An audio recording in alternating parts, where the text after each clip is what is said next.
We've been sold a dream. If you don't own a house by 30, you're failing at adulthood. But here's the uncomfortable truth. Owning a home is not always better than renting. In some cases, it can actually trap you financially. Yes, I said it. Let's break this down.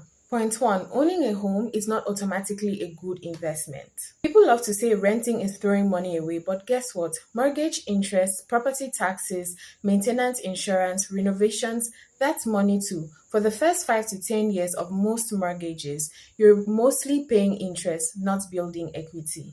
Meanwhile, renters can invest the difference elsewhere without being tied down to a roof that constantly needs repairs. Point two, flexibility versus responsibility. When you rent, you can pick up and leave for a better job, cheaper city, or new opportunity with minimal hassle. Homeowners, they have to worry about selling, market conditions, realtor fees, closing costs, and sometimes being stuck in a market downturn. Flexibility is a financial asset too, but we don't talk about it enough. Point three, hidden costs will humble you. Owning a home isn't just monthly mortgage equals done. You're now the landlord, the plumber, the electrician, and the financial backup plan.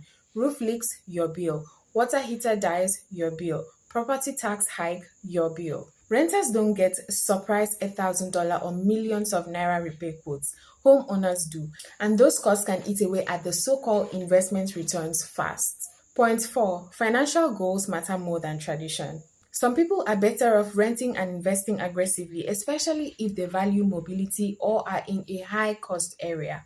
Others love the stability of owning, and that's valid too. The key is to stop following one size fits all advice.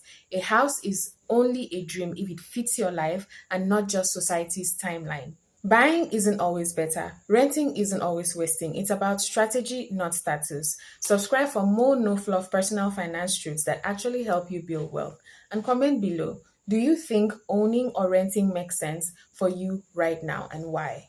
And save this video if you're tired of people making you feel guilty for renting. I'll see you in my next video. Bye.